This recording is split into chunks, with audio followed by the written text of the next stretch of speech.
बिल्कुल वही है, इसमें ज़्यादा कुछ नहीं है। x वेरिएबल,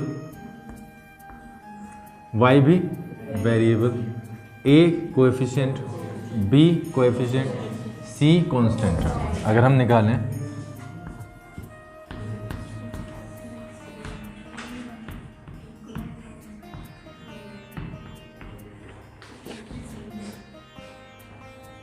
x का कोएफिशिएंट 2, 3 है y का कोएफिशिएंट, 98 है कांस्टेंट। ठीक है, पहली बात। दूसरी चीज़ जब हम यहाँ पे पढ़ते हैं तो एक चीज़ हमें वैसे भी दिखती है और वैसे लिखी रही है 39 पेज पे, a and b are not both zero. Zero का मतलब मैंने क्या बताया, सॉल्यूशन। इसमें से बेटा एक ही क्या है, चलो इसके बारे में अभी बात करेंगे, ज़्यादा तो मैं उलझा नहीं रहा हूँ। जब सवाल आएंगे तो मैं प्रूव करके दिखा दूंगा बस सीधा, ज़्यादा दिक्कत में पड़ जाओगे नहीं तो। Every solution of the equation is a point on the line representing it. चलो ग्राफ पे हम कोई पॉइंट प्लॉट करते हैं ना, उसके दो वे निकलते हैं कोऑर्डिनेट्स, वो यही है। अभी जब आएगा ग्राफ, जब देखते हैं।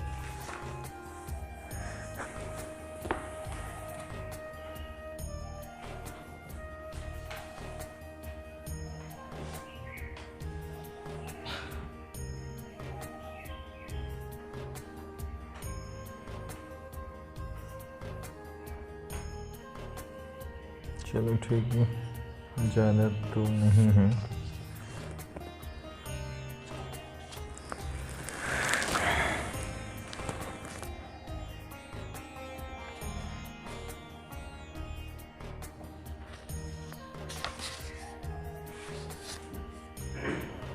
अच्छा, ग्राफ बनाने के लिए तुम ये वाली कॉपी यूज़ कर लेना अपनी। हॉरिजॉन्टल लाइन तो होती है इसमें, वर्टिकल खींच लेना। एक दो पेज पे करोगे तो उससे थोड़ा सा आ जाएगा। और एक दो चीज़ करते हैं, जैसे 3.1 में सीधा ले रहा हूँ और फिर इसमें कुछ चीज़ें सीखने की कोशिश करेंगे। एक्सरसाइज से ही थ्योरी को पढ़ने की कोशिश करेंगे।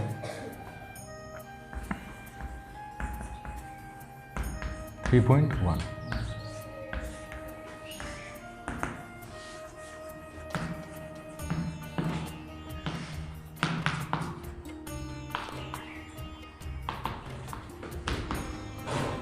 Linear equation in two variables. ठीक है।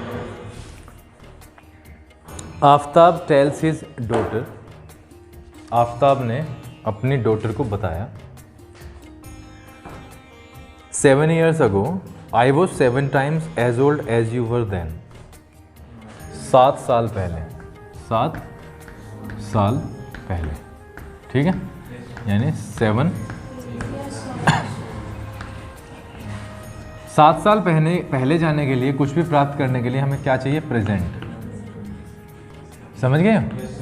तो 7 साल पहले जब जाओगे आप तो क्या कर दोगे, -7 कर दोगे बस, इसके अलावा तो कुछ नहीं है इसमें। प्रेजेंट एज अगर किसी की कुछ है, सपोज करो किसी की एज 37 है, तो 7 साल पहले उसकी 30 रही होगी। तो क्या कह रहा है आफ्ताब अपनी डॉटर से कि 7 साल पहले मैं आपकी उम्र का कितना गुना था, 7 गुना। I was 7 times as old as you were then, then का मतलब तब, यानी मैं आपकी उम्र का 7 गुना था। 3 years from now, अब से 3 साल के बाद में, I will be 3 times as old as you will be, मैं आपकी उम्र का कितना हो जाऊंगा, 3 गुना हो जाऊंगा। अब से 3 साल बाद, अब से 3 साल के बाद में मैं आपकी उम्र का 3 गुना हो जाऊंगा। ये आपका सवाल है, इसको आपको ग्राफिकली करना है, यानी इसका ग्राफ आपको बताना है, दिखाना है। देखो हमने मान लिया, let the present ages of Aftab and his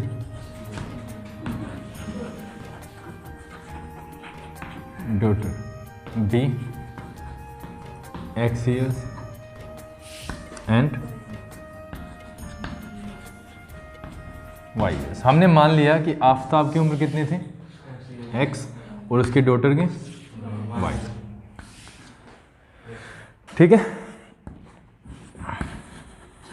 7 years ago. किसी को मानने में किसी को कोई दिक्कत है क्या? 7 ईयर्स अगो अगर मैं देखूं,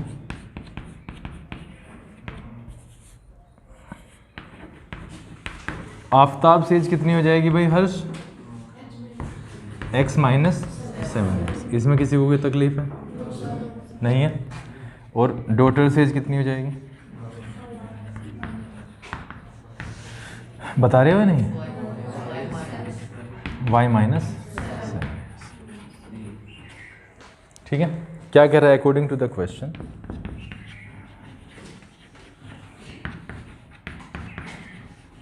अगर हम क्वेश्चन को पढ़ें और कहें ये वाली चीज़ें जो थी ये 7 साल पहले थे। 7 साल पहले उसने कहा है कि आफताब की जो उम्र है कितनी, x माइनस 7। ये आफताब की उम्र है, ये इसकी उम्र की 7 गुना है, इसकी उम्र की x माइनस 7 और y माइनस 7 वहीं पे रखी होगी, लोक में देख लो। x माइनस दे दी,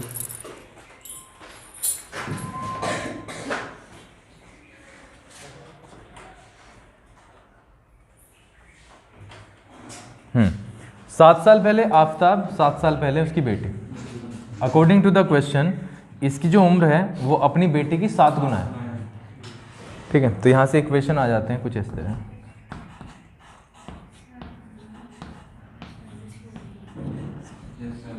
ठीक है, x plus 7y is equal to 49 plus 7 minus का।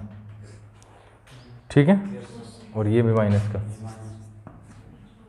x minus 7y is equal to minus 49 plus 7। x minus 7y is equal to कितना, माइनस 42। ठीक है, ये कितना हो गया, ये फर्स्ट हो गया। ठीक है, इतनी चीज़ क्लियर है। ये वाली चीज़ में कोई प्रॉब्लम हो तो किसी को बताओ।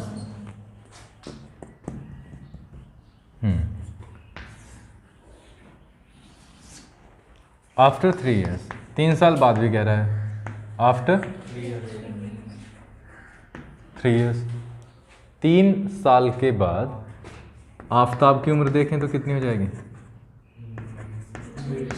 आफताब से एज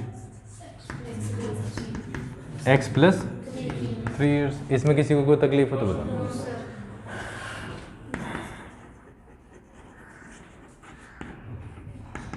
डॉटर से एज कितनी हो जाएगी? y plus 3 years. नहीं है, y plus 3 years. And question के अनुसार as per the question, as per the question, जो आफताब की जो एज है वो अपनी बेटी की एज की कितनी गुनी है? 3 टाइम्स, यानी x plus 3 is equal to 3y plus 9, यानी x minus 3y is equal to 9 minus 3, यानी x minus 3y is equal to 6। इसको हम क्या करें, फर्स्ट, इसको हम कह रहे हैं सेकंड। ठीक है, इसके कोऑर्डिनेट्स निकालने की कोशिश करते हैं। किसके? फर्स्ट के। ठीक है, अगर हम पहला इक्वेशन लें तो 4x minus 7y is equal to minus 42। ठीक है, अगर हम इसको देखें तो यहाँ से मेरे पास क्या आ जाता है, x बराबर माइनस 42 प्लस 7y। इसमें किसी को कोई दिक्कत हो तो बताओ। नहीं है,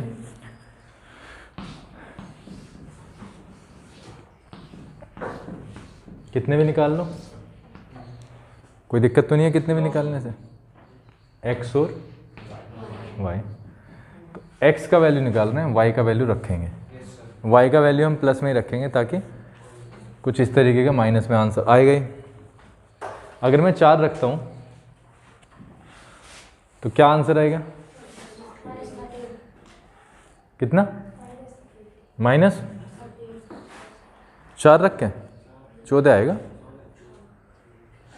अगर मैं 5 रखूँ, हाँ अगर मैं 5 रख देता हूँ यहाँ पे तो ये 35 बन जाएगा क्या?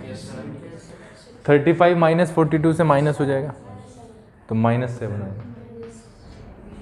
एक इसलिए नहीं रखा, जब एक रखूँगा तो यहाँ से आंसर बड़ा लंबा चौड़ा आएगा, 35 आएगा। 35 आएगा तो फिर ग्राफ में वही वाली प्रॉब्लम आएगी। तो हमने 5 रखा ताकि 5 और 7 तो एक से ही है, मतलब कम डिफरेंस है इसमें। लेकिन सपोज करो मैं यहाँ 1 रख दूँ तो यहाँ से 35 आएगा फिर। एक को और फिर 35 को कॉपी पे प्लॉट करना आसान ही है, कोई ऐसा बहुत बड़ी बात नहीं है, लेकिन फिर वो ग्राफ बड़ा बनाना पड़ेगा। और इसी के कारण मैंने यहाँ पे 6 रखा, 6 से मुझे 0 मिल गया, ठीक है। और अगर मैं 7 रख दूँ 49 तो मुझे +7 मिल जाएगा, ठीक है। तो इसके जो कोऑर्डिनेट्स आ जाएंगे, कोऑर्डिनेट्स क्या आ जाएंगे? -7 5, ठीक है, 0 6 और 7 7। अब 4 कौन सा है? x - 3y = 6, x = 6 + 3y। हमारा काम सिर्फ एक सवाल समझना है ढंग से, बाकी सारे सवाल अपने। बिल्कुल सिमिलर तरीके से हम यहाँ पे भी कर देंगे।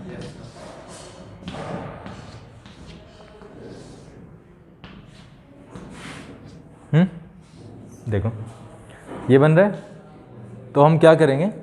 ये 6 है ना, अगर मैं y की पॉजिटिव वैल्यू लूँ तो ये प्लस ही देगा सारा, और प्लस भी बड़ा हो जाएगा फिर। आप समझ रहे हो? अगर मैं 1 भी रखूँ, मैं ये इसे तुम ज़्यादा टेंशन में मत लेना, रख कुछ भी लो, चाहे 100 रख दो, उससे फ़र्क नहीं पड़ता, फ़र्क सिर्फ ग्राफ बनाने से पड़ेगा फिर थोड़ा सा। तो हम क्या सोच रहे हैं, अगर 1 रख दें तो 9 देगा, तो 1 और 9 का फिर से गैप हो रहा है ज़्यादा, तो मैं इसे -1 रख रहा हूँ। -1 से क्या होगा? ये -3 हो गया, तो -3 और +6 जब ऑपरेट करेंगे तो ये 3 हो जाएगा। और सिमिलरली 2 अगर मैं रख दूँ तो ये 0 हो जाएगा, और अगर 3 रख दूँ तो ये -3 हो जाएगा। अगर मैं -3 रखूँ तो ये भी -3 मिलेगा मुझे शायद, कैसे भूल रहा हूँ, 3 3 9, हाँ -3 ही मिलेगा, ठीक। तो ये जो कोऑर्डिनेट्स आए हैं इसके, वो कितने आए हैं? कोऑर्डिनेट्स कितने आए हैं? 3 - 1 0 - 2। अब कुछ नहीं करना तुम्हें, जाके कॉपी लेनी है, बड़े बड़े बनाने हैं बॉक्सेस। एक तो बन ही रहा है, जितनी चौड़ाई हमारी कॉपी की लाइन की है उतनी ही चौड़ाई वर्टिकली भी खींचनी है। या भैया 10 रुपये 15 रुपये की ग्राफ की कॉपी अभी मत लेना, तुम ले लो छोटे बच्चों की मैथमेटिक्स की कॉपी, बॉक्सेस वाली, ठीक है, उस पर करो, तो उस पर तुम्हें प्रैक्टिस हो जाएगी। क्योंकि ग्राफ की कॉपी पे भी थोड़े से कम मार्जिन होता है, तो आप बड़े बॉक्सेस की ले लो, उससे आसान हो जाएगा। ये प्लॉट करोगे तो ये लाइन काटेगी कहीं, जब लाइन बनेगी ना तो ये कहीं पे इंटरसेक्ट करेगी, वो इंटरसेक्शन पॉइंट के कोऑर्डिनेट्स देखना, वही x और y के वैल्यू आएंगे, ठीक है। ये तो थी ग्राफ की बात। इसको हम किससे करते हैं? इक्वेशंस बन गए हमारे, इसके हम क्या निकालेंगे? सॉल्यूशन करेंगे इसका।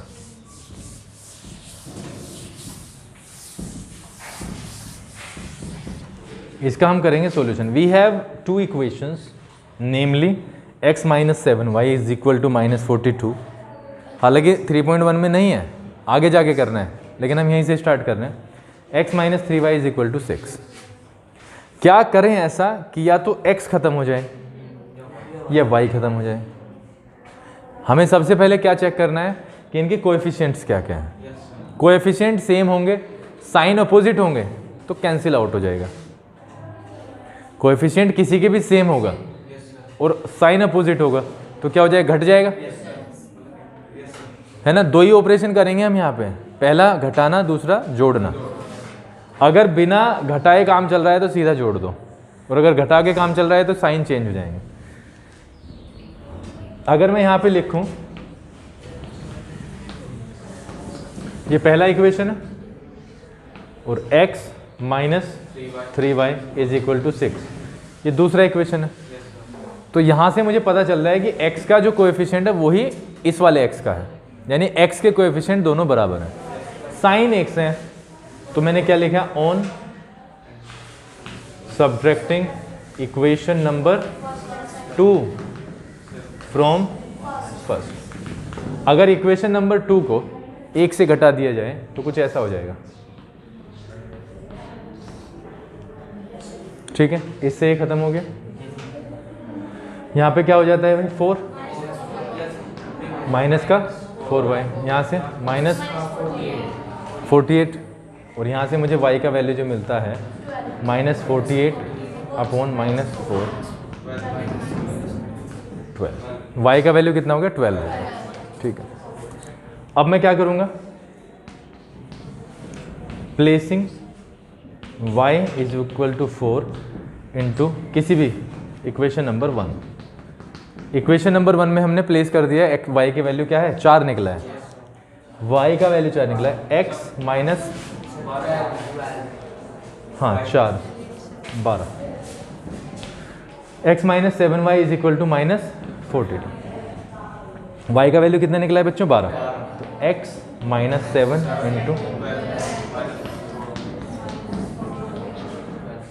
x minus 84 is equal to minus 42, ठीक है। x is equal to minus 42 plus 84। तो x का जो वैल्यू आया है वो क्या है बच्चों, 42 ही आ गया। तो जो x जो आया वो 42 आया, किसकी उम्र है, आफताब की, y बेटी की उम्र है। अब मामला ये आता है कि क्या ये सही है, तो हमने क्या किया, इसको और इसको किसी भी इक्वेशन में रख दिया, और अगर इसने 0 बना दिया तो वैल्यू ठीक है जो आई है, और अगर नहीं बना पाया तो हमारी गड़बड़ है, हमें फिर ये रीचेक करना है, ठीक है। तो हमने क्या किया, मैंने दूसरा ले लिया अब की बार, वो वाला इक्वेशन। x का वैल्यू मैंने 42 रख दिया यहाँ पे, माइनस 3 का वैल्यू कितना रखा, 12। तो जो हमने इक्वेशन बनाए हैं उनके अनुसार तो हमारे आंसर बिल्कुल ठीक आ रहे हैं। 6 बराबर 6 हो गया। 0 बनाने का मतलब क्या है, अगर 0 बनना है तो ये 6 को इधर लेना पड़ेगा, ठीक है। लेकिन यहाँ पे क्योंकि राइट साइड भी बन रही है तो लेफ्ट हैंड साइड बराबर राइट हैंड साइड आनी चाहिए। एक ही बात है, अगर पूरा का पूरा लेफ्ट हैंड साइड में है तो 0 बना देगा, और अगर दो साइड खोल रखी है तो left hand side is equal to right hand side आएगी। बिल्कुल सिंपल सी चीज़ है, ठीक है। ये वाली चीज़ क्लियर है। अच्छा, एक और चीज़, अगर मैं इस वाली चीज़ को यहाँ पे रखूँ, कहाँ पे, क्वेश्चन में रख दूँ, प्रेजेंट एज आफ्ताब की कितनी है, 42, और डॉटर की कितनी है, 7 साल पहले, इसकी कितनी होगी, 35 होगी। 7 साल पहले इस बच्चे की उम्र होगी तो कितना गुना हो गया, हो गई 7 गुना।